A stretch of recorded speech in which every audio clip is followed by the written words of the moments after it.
Hi, I am Hameez. I am a third-year computer science student here at Toronto Metropolitan University. I am a student in the course ZON 100 in winter of 2025. So, what is the project that I decided to pursue during this course? Well, I decided to make a constituency management platform powered by AI.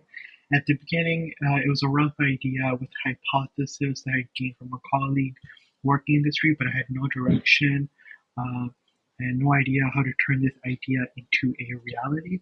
And now, reflecting on this journey at the end of the course, I will say it is turning from a school project into a startup with some early stage validation, having conducted user interviews.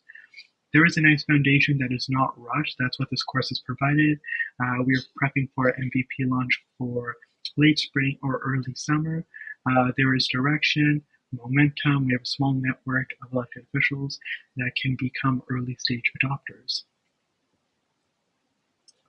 Yeah, so the journey, without a doubt, has been both rewarding and humbling.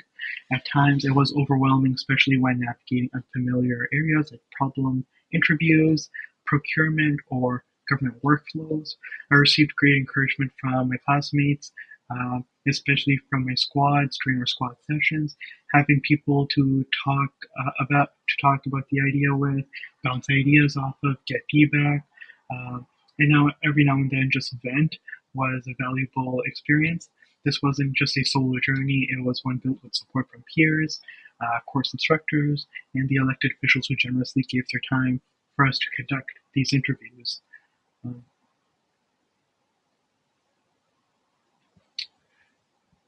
yeah, so we learned many lessons throughout the journey. One of the biggest lessons was just how complex it is to build and launch a product.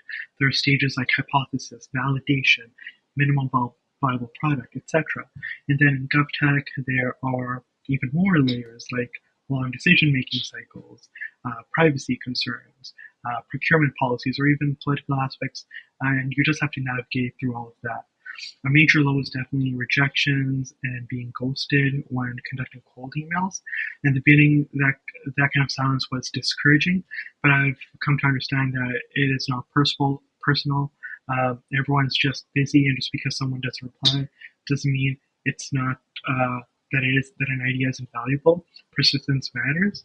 I've had three different sets of target audiences, and there's only the most recent one where we can say we have found success in. When we do hear back, it's generally positive. Several NPPs and staffers got back to me and were generally open to having conversations, even if an elected official wasn't interested or too busy. Their staff would often offer to conduct an email interview or hop on for a quick phone call instead. In those cases, they shared personal. In some cases, they shared personal work emails just to be kept into the loop. Their feedback wasn't just helpful, but it was validating. Finally, hearing about their day-to-day challenges and how our product, our solution could potentially fit into their workflow, made me realize that the opportunity here is both real and urgent.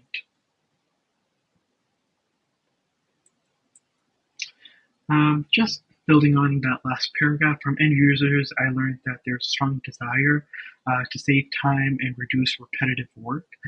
Many constituency offices regularly face 10 to 12-hour long workdays, often filled with administrative tasks that can pull time away from higher impact activities such as casework. The interest in AI really stems from the fact that they can reclaim their time, not to eliminate jobs, but to make them more efficient with a changing world. Users expressed a real concern that the fear of AI might replace meaningful human interaction. In the context of constituency offices, one MPP put it simply as, "We're the face of democracy. We are the connection to the government." So there is some hesitancy of adopting AI in this workspace. Um, and now, just shifting direction, this course not only has provided direction in this project, but also on myself. It's been a very reflective journey. I learned that I'm more resilient and resourceful than I previously thought. I discovered what keeps me motivated, talking to real people and seeing how technology impacts people. I also learned that I work best when held accountable by a structure or a community of sort, something that this course has really provided. It's something that I'm trying to replicate now that I'm ending this course and heading to the summer into the post Zone 100 life. Um, and then also uh, regarding myself, how I've advanced in this industry. I always had a feeling that I was meant to work in the GovTech area. I love learning about tech and passionate about government. This course really allowed me to work in this area by conducting interviews with people in the industry, both in tech and politics, building credibility in the area. I'm starting to become someone who can speak about AI and GovTech in a thoughtful and responsible way, and that's something that I want to continue doing and growing into. Just because this course ended does not mean it's the end of my project. The next step is to continue improving and testing for our MVP launch. We'll start user testing with a small group of MVPs and staffers we've already interviewed and have built a rapport with.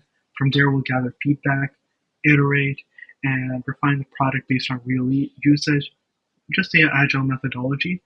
I also want to learn more about software acquisition, how the process is like with the government. This will involve more interviews, research, but I'm committed to building something that's not just useful, but actually usable in this space. The strongest advice I give myself back in January when I just started this course is to start talking to users immediately. Don't wait until the product is perfect, it's built. Every conversation reveals something new, some insight, a blind spot, something they didn't think of, or maybe they just validate your idea. Having started interviews a few weeks earlier than I had done, we could have avoided some assumptions that didn't really pan out.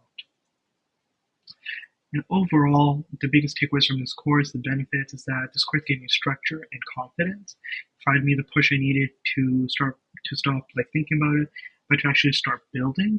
It also taught me that the key to building anything meaningful is to stay close to the user and being obsessed with their problems and not obsessing over your own solution. More than anything, it helped me build momentum, a foundation, a community that was not rushed. It was natural. I came in with an idea and left with a direction, a team, and a mission I actually believe in. And that's an outcome I'm genuinely proud of.